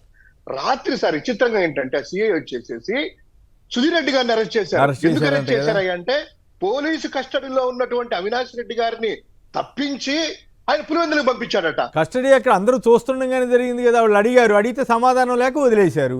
అయ్యా మీరు ఎందుకు వదిలేశారు కదా. దాన్ని నిన్న ఆ సిఐ వెళ్ళేసి సుధీర్ రెడ్డి గారిని, మా యొక్క మాజీ ఎమ్మెల్యేని, మా నాయకుని తీసుకెళ్లేసి అక్రమంగా అరెస్ట్ చేసేసి పోలీసు. ఎందుకయ్యా అంటే అవినాష్ రెడ్డి గారి పోలీస్ కస్టడీలో ఉంటే తప్పించారట. అంటే ఏం చేస్తారు సార్, పోలీస్ కస్టడీలో ఒక ఎంపీ గారిని తప్పించే పరిస్థితులు ఉంటే పోలీసులు ఏం చేస్తున్నారు? అక్కడ వాళ్ళ కస్టడీలో ఉన్నటువంటి తప్పించుకుంటా ఉంటే ఏం చేస్తున్నారు? కాదు, వాళ్ళు అడిగిందేంటి, మీరు దేని తీసుకెళ్తున్నారు, దానికి సంబంధించిన కాగితాలు ఏమున్నాయని అడిగితే సమాధానం చెప్పకపోగా ఇప్పుడు ఈ ఎదురు దాడి చేస్తున్నారు. దుర్మార్గం. ఏం చేస్తాం, పోలీస్ వ్యవస్థ తమ చేస్తున్న తమ తప్పుల్ని కప్పిపుచ్చుకోవడం కోసం ఇట్లా. మరి ఇప్పుడు ఏమైంది, ఇంకా ఆయన పోలీస్ కస్టడీలోనే ఉన్నాడా సుధీర్ రెడ్డి గారు? తెలిసి రాత్రి వరకు 11 వరకు ఫాలో చేశారు. ఉదయం నేను చూడలేదు, ఇంకా అక్కడే ఉన్నట్టుంది. రాత్రి వరకు వెళ్తుంటే దీనికి సంబంధించిన ఇంటరాగేట్ చేయాలి, ఎలా తప్పించారు, పోలీస్ ఎలా తప్పించారు, వాళ్ళే కదా వదిలేసింది. వాళ్ళు జనం అడ్డం పడ్డారు. జనాభిప్రాయానికి కూడా వాళ్ళు లొంగరా. పోనీ జనం తప్పు అయితే వెంటనే మరి పెద్ద ఎత్తున పోలీస్ ఫోర్స్ని తీసుకొచ్చి లాఠీ చార్జీ అవుట్ చేస్తారు కదా, మరి అక్కడ ఎందుకు చేయలేకపోయారు? వాళ్ళే ఒప్పుకున్నారు కదా, ఒప్పుకుని కదా చేసింది. కాదు సార్, పోలీస్ కస్టడీ తీసుకున్నట్టు ఏదన్నా నాకు నోటీసులు ఇవ్వండి అయ్యా అని ఎంపీ గారు స్వయాన్ని అడిగారు. అవును, అది మాత్రం ఇవ్వండి అయ్యా అనేసి. అదే మరి ఒకవేళ పోలీస్ కస్టడీలో వాళ్ళు ఇచ్చేసి ఏదన్నా అరెస్ట్ చేసినట్టు నోటీసులు ఇచ్చింటే వాళ్ళ కస్టడీలో ఉన్నట్టు. ఇప్పుడు వాళ్ళ కస్టడీలో ఉన్నాడా, తీసుకున్నారా, ఏంటిది అసలు ప్రజాస్వామ్యంలో వాళ్ళు ఏం లేదు సార్, కేసు పట్టలేకున్నారు. నియోజక నాయకులందరినీ కూడా ఏదో విధంగా చేయాలని ప్రజల్లో ఆ డైవర్ట్ చేయడానికి, వాళ్ళ యొక్క రిగ్గింగ్లు ఇదంతా డైవర్ట్ చేయడానికి కొత్త ఎత్తుగడ ఇదంతా. రైట్. దయాకర్ గారు పాలకొల్లు నుంచి. దయాకర్ గారు నమస్కారం, మాట్లాడండి సంక్షిప్తంగా. కొమ్మేని గారు, మీకు ప్యానలిస్టులందరికీ నమస్కారం. నమస్కారం. ఇప్పుడు ఇదే టైప్ లో ఒక వాచ్మెన్ వెళ్ళి తలుపు కొట్టినట్టుగా డిఐజీ గారు వెళ్ళి తలుపు కొట్టడం, అది ఎంత దౌర్భాగ్యం అంటే ఆ పోస్ట్ కి మళ్ళీ ఇష్టం వచ్చినట్టు మాట్లాడమంటున్నాయి. ఆయన అసలే అట్టబడితే అట్ట కేసులు పెట్టే వ్యవహారం లాగా ఉంది. వద్దొద్దు, మీరు మళ్ళీ నాబోటాలను కూడా ఇబ్బంది పెట్టమాకండి. మామూలుగా పద్ధతిగా చెప్పండి, ఒక ఉన్నతాధికారి ఇట్లా చేసి ఉండాల్సింది కాదు అన్నంత వరకు ఓకే. కానీ మిగతాయన్ని మాట్లాడితే మనం అంతా చూస్తున్నాం కదా, చూసినా కూడా ప్రభుత్వానికి అది ఇష్టమైంది. రేపు ఒకవేళ ఇవాళ రేపు కౌంటింగ్లో తెలుగుదేశం గెలిస్తే కొంతమంది ఆఫీసర్లకు కూడా మరి వీళ్ళు సన్మానాలు చేస్తారో ఏమో, ఆ గొడవ మనకెందుకు. కానీ బట్ వ్యక్తిగతంగా పొరపాటును కూడా అనొద్దు. ప్లీజ్ కంప్లీట్ చేయండి. మంత్రి గారు ఏమంటాడంటే, అక్కడ నాకు అన్యాయం జరిగితే నేను వెళ్ళి చూసుకోవద్దా అని ఆయన అంటాడు. ఆయనకి ఏం అన్యాయం జరిగింది, ఆయన అసలు ఏరియా కాదు. స్టేట్మెంట్లు వస్తున్నాయి సార్, ఆయన స్టేట్మెంట్లు వస్తున్నాయి. ఏం చేస్తాం, మనం చూసి మాట్లాడుతున్నాం, మేము అక్కడ ఉండి మాట్లాడలేదండి. ఇకపోతే ఈ దొంగ ఓట్లు వేయడం అనే సంస్కృతి ఇవాళ రాలేదండి. అత్తిలి బైపోల్ జరిగింది, మీకు గుర్తుందా? రాజారెడ్డి గారి హత్య జరిగిన సమయంలో అప్పుడు నుంచే మొదలైందండి. అత్తిల్లో వేశారండి అదే టైప్ లో. అవును, అత్తిల్లోనే మనకి ఆయన పేరేది, మన మాజీ మంత్రి చెప్తుండేవాడు ఆయన, చారి గారు, వేణుగోపాలాచారి గారు. ఫస్ట్ టైం అప్పుడేనంట 500 ఇచ్చి ఏదో స్వీట్ బాక్సులు కూడా ఇమ్మని ఆదేశాలు ఇచ్చారంట ఆయన నాయకత్వం, టీడీపీ అధినాయకుడు. అప్పుడే గవర్నమెంట్ మారింది కదా, ఎన్టీ రామారావుని దించేసి చంద్రబాబు గారు అయ్యారు కదా, ఎట్లయినా సరే అక్కడ గెలవాలి అనే దాంతో అట్లా చేశారు. నాతోటి స్వయంగా ఆయన పేరు శివరామరాజు గారు. అప్పుడు ఎలక్షన్ అయిన తర్వాత నాకు కలిశారు సెక్రటరియట్లో. ఏందిరా ఈ ఖర్చు ఏంది, ఇంతంత ఖర్చు అయితే, ఇప్పుడు ఏదో ఉప ఎన్నిక కాబట్టి ఆయన ఏదో ఇచ్చాడు, నేను ఖర్చు పెట్టాను, జనరల్ ఎలక్షన్లో అయితే నా వల్ల ఎక్కడ అవుద్దని పాపం ఆయన చాలా ఆందోళన చెందారు. స్వయంగా క్యాండిడేటే కాబట్టి మరి ఏం చేస్తాం. రైట్, మరొకరు లైన్లో ఉన్నారు, నాగార్జున గారు. నాగార్జున గారు నమస్కారం, సంక్షిప్తంగా మాట్లాడండి. నాగార్జున గారు మాట్లాడండి. మాట్లాడండి దయచేసి. అదే ఎలక్షన్ బాబు అంత దారుణంగా చేశారేటండి. ఏది ఎలక్షన్ అంత దారుణంగా ఎక్కడ జరిగిందండి ప్రపంచంలో. ఏం చేద్దాం మరి, జరిగింది అట్లా.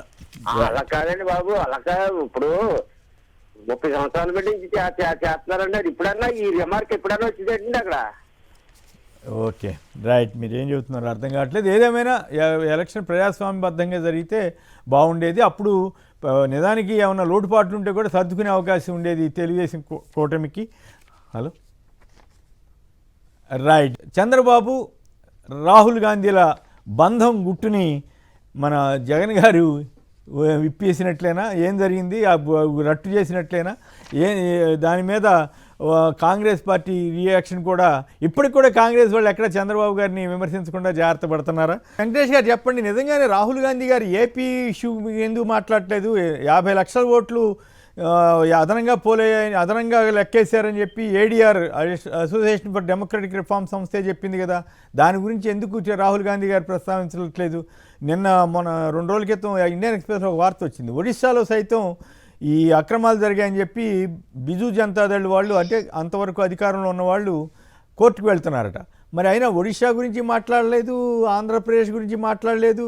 మరి రాహుల్ గాంధీ కేవలం కొన్నిటికే మాట్లాడితే ఇప్పుడు సహజంగానే అనుమానం వస్తుంది కదా, రాహుల్ గాంధీ గారికి చంద్రబాబు గారికి ఉన్న సంబంధ బాంధవ్యాలు కారణంగానే మాట్లాడలేదా, అది రేవంత్ రెడ్డి గారి ద్వారా అని జగన్ గారు చెప్తున్నారు. మరి ఇంకోవైపు కూడా నాకేమనిపిస్తుంది అంటే చంద్రబాబు గారి ద్వారా మోడీతోటి కూడా రేవంత్ కానీ లేకపోతే రాహుల్ గారి కానీ సంబంధాలు పెట్టుకునే అవకాశం కూడా ఉందా అనే అనుమానాలకు కూడా అవకాశం ఇస్తుంది కదా ఇవన్నీ కూడా. ఏమైంది జగన్ గారికి రాహుల్ గాంధీ చంద్రబాబుల మీద చేసిన వ్యాఖ్యలతో మీరు ఎంతవరకు ఏకీపిస్తారు? ఇక్కడ చాలా క్లిష్టమైనటువంటి ఒక తీగను పట్టుకుని లాగితే డొంకంతా కదిలిందని ఈ జగన్మోహన్ రెడ్డి గారికి ఏమో ఫిల్టర్ లేదు. ఆయన మాట్లాడేటప్పుడు నర్మగర్భ వ్యాఖ్యలు ఏముండవు, మొత్తం గుడ్డలోడు తీసి మార్కెట్ లో నిలబెడతాడు. 2018లో కాంగ్రెస్ పార్టీతో చంద్రబాబు నాయుడు గారు మింగిల్ అయ్యేటప్పుడు ఏం చెప్పాడు సార్? మనందరికీ గుర్తున్న విషయం, డెమోక్రటిక్ కంపల్షన్ అన్నాడు. డెమోక్రటిక్ కంపల్షన్ ఇప్పుడు కాంగ్రెస్ పార్టీతో మనం కలవాలి, జాతీయ స్థాయిలో మోడీ వెన్ను విరిచేయాలని చెప్పేసి కలిసినటువంటి ఒక బంధం ఇది. దాని తర్వాత జరిగినటువంటి క్రమంలో రేవంత్ రెడ్డి గారు సీఎం అవడం, అలాగే చాలా వరకు కూడా రేవంత్ రెడ్డి గారు సీఎం అవడానికి గల కారణం తెలంగాణలో ఉన్నటువంటి తెలుగుదేశం పార్టీ క్యాడర్ మొత్తం అంతా కూడా ఆ రోజు కాంగ్రెస్ పార్టీకి షిఫ్ట్ అయ్యి అక్కడ కాంగ్రెస్ పార్టీ అనూహ్య విజయానికి బాటలు వేయడం అనేది జరిగింది. హైదరాబాద్ మహానగరంలో కూడా చాలా మంది ఓటర్లు ఏమని మాట్లాడుకునే వాళ్ళంటే, రేవంత్ ఓటేస్తే చంద్రబాబు నాయుడు గారు సీఎం అయినట్లే అని చెప్పేసి అక్కడ మాట్లాడుకుని ఓట్లు వేసినటువంటి పరిస్థితి.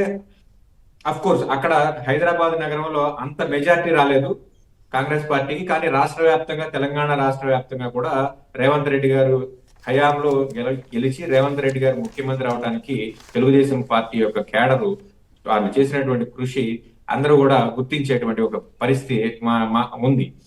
ఈ క్రమంలో జగన్మోహన్ రెడ్డి గారు క్రిస్టల్ క్లియర్ గా ఏం చెప్పారంటే, చంద్రబాబుతో రేవంత్ టు రాహుల్ అని చెప్పేసి అన్నారు. దీనికి బలపరిచే విధంగా రాహుల్ గాంధీ గారు కర్ణాటక విషయం మాట్లాడతాడు, తమిళనాడు విషయం మాట్లాడతాడు, బీహార్ విషయం మాట్లాడతాడు, అన్ని రాష్ట్రాలకు ఉత్తరప్రదేశ్ కి సంబంధించి విషయాలు మాట్లాడతాడు, అన్ని విషయాలు. ఆంధ్రప్రదేశ్ కి వచ్చేపాటికి స్కిప్ అయ్యేటువంటి పరిస్థితి, అలాగే ఒరిస్సాకు వచ్చేటువంటి పరిస్థితి కూడా స్కిప్ అయ్యేటువంటి పరిస్థితి. అలాగే కనీసం ఇక్కడ కాంగ్రెస్ పార్టీ కూటమి ప్రభుత్వానికి వ్యతిరేకంగా ఒక్క మాట కూడా ఈ సంవత్సరంన్నర కాలంలో ఒక్క మాట కూడా మాట్లాడినటువంటి ఒక పరిస్థితి. చంద్రబాబు నాయుడు గారు ఏం చేసినా శభాష్ అని అయితే అనరు కానీ గమ్మునుంటారు. ఈ రాష్ట్రంలో అనేక విధాలుగా కాంగ్రెస్ పార్టీ బలోపేతానికి కృషి చేస్తున్నటువంటి ఒక పరిస్థితి మనం చూస్తున్నాం. లోకల్లో ఉన్నటువంటి క్యాడర్ అంతా కూడా కాంగ్రెస్ పార్టీకి కనీసం 100కి ఒక 10 ఓట్లన్నా వస్తే బాగుండు, మేము చేసినటువంటి ఈ కర్మఫలం ఏదైతే ఉందో ఆంధ్రప్రదేశ్ రాష్ట్రాన్ని విభజించటం, ఆంధ్రప్రదేశ్ కి అన్యాయం చేయటం, విభజన హామీలకు సంబంధించినటువంటి వ్యవహారంలో చట్టబద్ధత లేకపోవటం, వీటన్నిటి వల్ల మా వెన్ను విరిగిపోయింది, దీన్ని మళ్ళీ పునర్జీవం కల్పించాలని చెప్పేసి కేడర్ చూస్తుంటే, లీడర్స్ మాత్రం అధికార పార్టీ ఏదైతే ఉందో ఈ కూటమి పార్టీలో దట్టు ముఖ్యంగా తెలుగుదేశం పార్టీకి అనుంగు శిక్షుల్లాగా ప్రవర్తిస్తున్నటువంటి ఒక వ్యవహారం మనం అందరం చూస్తున్నాం. దీనికి తదనుగుణంగానే రాహుల్ గాంధీ గారు కూడా ఆంధ్రప్రదేశ్ కి సంబంధించినటువంటి ఏ ఒక్క విషయాన్ని కూడా ఆయన నేషనల్ మీడియాలో హైలైట్ చేయరు, నేషనల్ లెవెల్లో ఆయన మాట్లాడరు. అయితే ఇక్కడ పాయింట్ ఏంటంటే, రాహుల్ గాంధీ ఈ ఇష్యూస్ని ఈ రకంగా మాట్లాడడం వల్ల ఆయన పర్పస్ ఏం సరిపోద్ది. ఇప్పటికి కూడా నేను చూశాను, ఎవరు చామల కిరణ్ కుమార్ రెడ్డి గారు అంటే కాంగ్రెస్ తెలంగాణ ఎంపీ, భువనగిరి ఎంపీ, ఆయన కానీ మాణిక్య ఠాగూర్ కానీ ఇచ్చిన దాంట్లో ఎస్ ఆంధ్రలో కూడా అక్రమాలు జరిగాయి, లేదు జరగలేదు, జరిగినట్లు మా దృష్టికి వచ్చింది, మేము దాని మీద కూడా పోరాడతాం అనకుండా మోడీ షాల్ని తిట్టు, మా రాహుల్ గాంధీని ఏమనొద్దు అంతే తప్ప చంద్రబాబుతో మాకు సంబంధం లేదని కూడా ఒక్క ప్రకటన ఇవ్వలేదండి, ఇచ్చినట్టు కనపడలేదు నాకు. అదే సార్ చెప్తుంది, ఇప్పుడు 2018లో ఏదైతే బీజం పడిందో అది పైకి మాత్రమే అది విచ్ఛిన్నమైంది, కానీ అంతర్గతంగా ఏదైతే ఆ కనెక్టివిటీ ఉందో అది ఇప్పటికి కూడా సజీవంగా ఉంది. దానికి తార్కాణమే తెలంగాణలో కాంగ్రెస్ పార్టీకి సంబంధించిన నాయకులందరూ వ్యతిరేకించినప్పటికీ కూడా అక్కడ రేవంత్ రెడ్డి గారు సీఎం అవడానికి గల కారణం అది. ఆయన చెప్పేది ఏంటంటే డెమోక్రటిక్ కంపల్షన్. ఆ విషయాన్ని మర్చిపోకూడదు. ఆయన డెమోక్రటిక్ కంపల్షన్ అని 2018లో అన్నారు, తర్వాత మొన్న వచ్చేపాటికి నేషనల్ కంపల్షన్ అంటారు. రైట్. రాష్ట్రంలో దేశంలో ఉన్నటువంటి 2 కీలకమైనటువంటి అతిపెద్ద వ్యవస్థలు పార్టీలకు కూడా చంద్రబాబు నాయుడు గారు అధికారంలో ఉన్నారు కాబట్టి మోడీతో ఉన్నారు, కానీ ఒకవేళ బయటికి రావాల్సి వస్తే ఇమ్మీడియట్ గా ఆయన చేతులు కలపబోయేది రాహుల్ గాంధీతోనే. కాబట్టి రాహుల్ గాంధీ గారు ఆంధ్రప్రదేశ్ రాష్ట్ర వ్యవహారాల్లో అంతగా మాట్లాడతాడని చెప్పేసి ఎవరు కూడా ఊహించము. అసలు భవిష్యత్తులో కూడా ఇది జరిగేటువంటి వ్యవహారం కాదు. రైట్. ఓకే, శివశంకర్ గారు. మొత్తం దేశం లోపల ఎన్నికలు అయిపోయిన తర్వాత, సాధారణ ఎన్నికలు అయిన తర్వాత ఎక్కువ పర్సెంటేజ్ అనేటువంటి డిఫరెన్స్ 12.5% ఇన్ ద నెంబర్స్ వచ్చేసేసి 48 లక్షల ఓట్లు తేడా అనేటువంటిది ఏ రాష్ట్రంలో కూడా రాలేదు జనరల్ ఎలక్షన్స్ లో. సో ఇది ఫస్ట్ ఫోకల్ పాయింట్ ఐడెంటిఫై చేసిన జగన్మోహన్ రెడ్డి గారు. అదేవిధంగా ఈవీఎం బ్యాటరీస్ దగ్గర నుంచి తర్వాత ఎలా ఉన్నాయన్నీ కూడా ఐడెంటిఫై చేసి ఎక్స్పోజ్ చేయడమే కాకుండా, కేంద్ర ఎన్నికల సంఘంకి ఎక్స్ప్లెయిన్ చేయడమే కాకుండా కంప్లైంట్ హైకోర్టుకు కూడా వెళ్ళడం జరిగింది. కోర్టులో కూడా ఇంకా కేసులు ఉన్నాయి. సో ఇంత పోరాటం చేసినటువంటి ఆంధ్రప్రదేశ్ అనేటువంటి దేశం అంతా ఎక్స్పోజ్ అయింది. ఈ రోజు రాహుల్ గాంధీ గారు వచ్చేసేసి ఓట్ చోరీ అనేటువంటి కార్యక్రమం పెట్టారు. బాగుంది. ఓట్ చోరీ కార్యక్రమం పెట్టినప్పుడు ఇటు ఆల్ఫా బీటా ప్రకారం కానీ అన్యాయం జరిగింది కానీ మొట్టమొదటి వచ్చేసి ఆంధ్రప్రదేశ్ నుంచి ఆయన మొదలుపెట్టి మీరు అన్నట్టు ఈ రూట్ లో వెళ్తా అది మన ఒడిస్సా కావచ్చు. అదే విధంగా తన పార్ట్నర్ కలిసే కదా అందరూ ఉండింది. ఆ కేజ్రీవాల్ ఢిల్లీలోనే కదా, ఎమ్మెల్యే కూడా ఓడిపోయారు కదా, ఆయన కూడా అదే మొత్తుకున్నాడు కదా కేజ్రీవాల్ గారు కూడా. కానీ కేజ్రీవాల్ సంబంధించి ఢిల్లీ ఎన్నికల గురించి మాట్లాడు, ఇక్కడ మాట్లాడు, స్పెసిఫిక్ గా తీసుకొని స్పెసిఫిక్ గా మహారాష్ట్ర, అదే విధంగా హర్యానా, ఈ కర్ణాటక ఇదే చెప్తున్నారు. కానీ పక్కన ఉన్నటువంటి కర్ణాటక కూడా ఎందుకు, మన తెలంగాణ కూడా చెప్పలేదు. అంటే ఈయన ఉద్దేశము నిజంగా ప్రజాస్వామ్యాన్ని కాపాడదామనే, లేకపోతే కనుక తన ఏలుబడిలో ఉన్నటువంటి రాష్ట్రాల్లో తనకి ఇంట్రెస్ట్ ఉన్నటువంటి రాష్ట్రాల్లో చేద్దామనే, అది ఒక పాయింట్. అయితే ఇక్కడ క్లియర్ కట్ గా జగన్మోహన్ రెడ్డి గారు చెప్పారు, వీళ్ళకి ప్రశ్నలకు కానీ ప్రజలకు కానీ ఒకటి చెప్పారు. రాహుల్ గాంధీ గారు ఇక్కడ ఆంధ్రప్రదేశ్ సంబంధించినటువంటిది మాట్లాడలేదంటే ఆయన బంధం ఎలాంటిదో, ఆయన ఎందుకు మాట్లాడలేదో హాట్ లైన్ల త్రూ రేవంత్ రెడ్డి గారి ద్వారా టచ్ లో ఉన్నారని చెప్పడమే కాకుండా ఆ మాణిక్యం ఠాకూర్ అనేటువంటి ఆయన కూడా చెప్పడం జరిగింది. అంటే ఇప్పుడు ఇంకోటి కూడా అబ్జర్వ్ చేయండి, చంద్రబాబు నాయుడు కానీ ఎల్లో మీడియా కానీ ఓ అని ఇంత రాసేది ఎక్కడ జరిగింది అది ఇది అనేటువంటిది రాహుల్ గాంధీని. ఎందుకంటే ఇక్కడ బీజేపీ అలయన్స్ ఉంది ఇది, కానీ చంద్రబాబు నాయుడు గారు ట్వీట్ చేయలేదు. రాహుల్ గాంధీ చెప్పేదంతా తప్పని, కనీసం వాళ్ళ కుమారులు కానీ తెలుగుదేశం పార్టీ కానీ, ఎందుకంటే వాళ్ళు భారతీయ జనతా పార్టీ అలయన్స్ లో ఉన్నారు కదా, వాళ్ళు టార్గెట్ చేసే భారతీయ జనతా పార్టీ కదా రాహుల్ గాంధీ గారు. మీ అలయన్సే కదా, ఇక్కడ కూడా అన్యాయం జరిగిందని దేశం అంతా చెప్తున్నారు కదా, ఇక్కడ గురించి మాట్లాడరు. సో దాన్ని బట్టి బంధం ఏంటని అర్థం చేసుకోవచ్చు. ఇంకోటి, మాణిక్యం ఠాకూర్ అనేటువంటి వ్యక్తి ప్రతిసారి మిత్రులు గారు అరెస్ట్ అయినా లేకపోతే ఇక్కడ ఏం జరిగినా, ఏదైతే ఇక్కడ షర్మిల పంపిస్తుందో, షర్మిల గారు పంపించేటువంటి ఆ వాట్సాప్ ట్వీట్ కాపీ పెట్టడమే తప్ప ఇతనికి ఇక్కడ ఓన్ గా ఏమీ తెలియదు. చూడకపోయినా కూడా ఇక్కడ భారతీయ జనతా పార్టీ అలయన్స్ ఉంది కదా సార్, కేంద్ర ప్రభుత్వం ప్రధానమంత్రి భారతీయ జనతా పార్టీ కదా, ఇక్కడ బీజేపీనే కదా పరిపాలించేసేది. ఇక్కడ ఒక్క మాట కూడా అన్నారు, పైపెచ్చు మీరు ఇందాక అన్నారు కదా ఏదో ట్వీట్ చేశారు చెప్పారని, నేను కూడా ఇందాక చూశాను. మాణిక్యం ఠాకూర్ ఒక 30 సెకండ్ల వీడియో రికార్డ్ చేసి పోస్ట్ చేశారు. అబ్బో ఏదో చేశారు నిజంగా అని చూస్తే, ఇప్పుడు ఈ ఆర్డర్ చూసినప్పుడు చూస్తే ఏం మాట్లాడుతున్నాడు, జగన్ గారు భయపడుతున్నారంట, మోదీ గారు చంద్రబాబు పవన్ అందరూ ఒకటే ఇల్లు అని, మీకు దమ్ముంటే జగన్ గారిని ఆయన సవాల్ ఇస్తున్నారు, ధైర్యం ఉంటే పిసిసి ప్రెసిడెంట్ 14వ తారీఖు సాయంత్రం ఈ రోజు ఏదో విజయవాడ ర్యాలీ చేస్తుందంటే ర్యాలీలో పాల్గొనడానికి దమ్ముంటే నీకు ధైర్యం లేదు అంటున్నారు. ఈయన జగన్మోహన్ రెడ్డి గారి ధైర్యం గురించి మాట్లాడేది కాదు. హర్యానా ఎన్నికల్లో జరిగిన అక్రమాలు మాట్లాడిందే జగన్ గారు కదా, హర్యానా ఎన్నికల గురించి కూడా మాట్లాడారు కదా జగన్ గారికి, అప్పుడే మాట్లాడారు కదా. అయినా వీళ్ళు అట్లా ఎట్లా మాట్లాడతారు ఏమాత్రం. ఒకటిసారి ఈరోజు ఇతను ఆ వీడియోలో ఏదైనా కూడాను చంద్రబాబు గారు చేస్తామని చెప్పి ఆయన పరిపాలన ఇలా చేస్తున్నారు, ఇక్కడ చంద్రబాబు గారు ఒక్క మాట లేదు, ఇప్పుడు కూడా చంద్రబాబు గారు ఒక్క మాట లేదు కనీసం. కాదు అవును నిజమే జరిగినాయి అని ఆంధ్రప్రదేశ్ పోనీ జరగలేదని చెప్పారంటే అది చెప్పకుండా అసలు. అవును దారుణంగా ఉంది. కాదు నేనేమనుకున్నానంటే నేను చేశాను సార్. ఆంధ్రప్రదేశ్ లో కూడా జరిగింది నిజంగా 12.5% ఓటు షేర్ జరిగింది, 48 లక్షలు. దీన్ని మేము కాంగ్రెస్ పార్టీ ఐడెంటిఫై చేస్తున్నాం, గుర్తిస్తున్నాము, మీరు రండి అని అంటారనుకుంటే ఇక్కడ జరిగింది ఏం చెప్పడు. ఎందుకంటే తన యజమానికి ఎవరైతే ఉన్నారు కదా, యజమానికి ఇక్కడ ప్రాబ్లం అవుతుందని. రైట్, ఓకే, ఇక్కడ నుంచి ఆపరేట్ ఇక్కడ నుంచే. అవును, అది అయితే ఒకటి దేశవ్యాప్తంగా ఒక రాహుల్ గాంధీ గారి యొక్క ఏమంటాము డొల్లతనాన్ని ఒక్కసారిగా జగన్ గారు బయటికి తీసుకురాగలిగారు. అంతేకాకుండా రాహుల్ గాంధీ గారితో ఎంత చిత్తశుద్ధి ఉంది, చంద్రబాబు గారితో ఏ రకమైన సంబంధాలు ఉన్న విషయాలు కూడా బయట ప్రపంచానికి చెప్పినట్లయింది ఆయన జగన్ గారు నిన్న చాలా క్లారిటీగా. అంటే ఎవరో అడిగితే చెప్పినట్టున్నారు, అది కూడా ఆయన ఏమి సొంతంగా చెప్పినట్లేదు, స్వయంగా కావాలని చెప్పినట్లేదు. రైట్, ఇక వరద ముంపులో అమరావతి. వెంకటేష్ గారు చెప్పండి, ఈ అమరావతిలో మనబోటి వాళ్ళు అయ్యా ఎందుకు అంతంత దూరం లోపలికి ఎందుకు, అవన్నీ పంటలు పండే భూములు, నెలరాగడి భూములు, మంచిది కాదు, వరదొచ్చే భూములు అంటే మనందరి మీద కోపం వస్తుంది, చంద్రబాబు గారికి కానీ వాళ్ళకి, చంద్రబాబు గారికే ప్రధానంగా. మరి ఇప్పుడు జరుగుతున్నది ఏంటి, మీకేమనిపిస్తుంది? మీరు అక్కడే ఉన్నారుగా. ఈ ఎల్లో మీడియా కూడా గుంటూరు విజయవాడ మునిగిపోయినాయంట నీళ్లతోటి, అమరావతి గురించి ఒక్క ముక్క రాయట్లేదు. ఏంటి ఇట్లా అయిపోయారు వీళ్ళు? సార్ మొదటి నుంచి మేమంతా మొత్తుకునేది అదే సార్. మొదటి నుంచి కూడా అమరావతి ప్రాంతం కాస్త లోతట్టు ప్రాంతం, ఇది రాజధాని. దాని మీద మనకేం వ్యతిరేకత ఉంటుందండి? మనకు ఉండాల్సిన అవసరం ఉంది వ్యతిరేకత ఉండదు. ఎవరికాళ్ళు డెవలప్ చేసుకునేవాడు శుభ్రంగా. ఇప్పుడు నాగార్జున యూనివర్సిటీ పక్కన 2000 ఎకరాలు అటవీ భూముల్లో పెట్టేసుకుని ఉంటే అసలు ఈ గొడవే లేదు కదా, వాళ్ళకి సెంట్రల్ గవర్నమెంట్ కూడా ఇస్తానంది కదా. వాస్తవమే సార్, కానీ ఇప్పుడు ఎలా ఉంటదంటే సార్, అంతర్జాతీయ స్థాయి నిర్మాణాలు అనగానే ఎవరికైనా ఆశ పుడుతుంది కదా సార్. ఇప్పుడు మా ప్రాంతంలో వాళ్ళు కూడా భూములు కొంతమంది ఎగబడి ఇచ్చారు.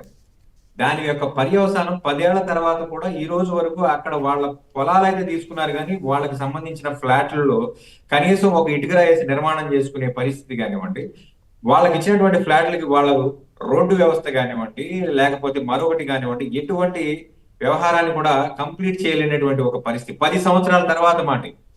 ఇంకొక 10 సంవత్సరాలకు కూడా అయ్యేటువంటి పరిస్థితి కాదు. ఈ రోజు నుంచి మొదలెట్టిన అగ్రెసివ్ గా ఈ రోజు నుంచి స్టార్ట్ చేసిన అమరావతి నిర్మాణం అనేది ఇంకొక 10 సంవత్సరాలు అయినప్పటికీ కూడా మనం నిర్మించుకోలేనటువంటి పరిస్థితిలో ఉన్నాం. ఎందుకంటే మన జేబులో రూపాయి లేదు. రూపాయి లేకుండా మనం 1,00,000 రూపాయల యొక్క కన్స్ట్రక్షన్ చేద్దామని అనుకుంటే అది నవ్వులు బాలు అవడమే తప్ప మరొకటి లేదు. మరొక విషయం ఏంటంటే, ఈ రోజు ఒక కొద్దిపాటి వానకి ఒక 2 రోజులు వర్షం కురిస్తే ఈ రాష్ట్ర ప్రభుత్వానికి సుమారుగా ఆ నీళ్లు తోడడానికి 100 కోట్ల రూపాయల పైచిలుకు అయ్యేటువంటి పరిస్థితి. ఈ రోజు కొండవీటి వాగు నుంచి నీరు ఎత్తిపోతున్నారు నిరంతరం. ఈ పరిస్థితికి కారణం ఏంటంటే, అక్కడ వ్యవసాయం చేయాల్సినటువంటి ప్రాంతంలో వ్యవసాయం చేయకుండా ఆ భూమి మొత్తాన్ని కూడా అలా బీడు పెట్టి ఈరోజు నీరు కూడా ఇంకేటువంటి పరిస్థితి కాదు. నిర్మాణాలు జరుగుతున్నాయి అంటున్నారు. ఆ నిర్మాణాలు జరిగే ఐకానిక్ టవర్స్ లో మళ్ళీ రెండు iconic towers, subject correction, 2 iconic towers లో మళ్ళీ పూర్తిగా నీళ్లు నిండిపోయినటువంటి పరిస్థితి. ఈ నీళ్లు తోడి మళ్ళీ వీళ్ళు కన్స్ట్రక్షన్ చేయాలంటే మళ్ళీ నెల రోజుల పాటు అక్కడ నెల రోజుల పాటు ఆ వ్యవహారాలన్నీ కూడా వెనక్కి వెళ్ళిపోయేటువంటి పరిస్థితి. కానీ ఇవన్నిటికి కూడా ఎవరు ప్రతిస్పందించకూడదు, దీని ఎక్కడ కూడా మీడియాలో ప్రొజెక్ట్ చేయకూడదు. అమరావతి గురించి నెగిటివ్ గా మాట్లాడితే మీ మీద కేసులు పెడతాం.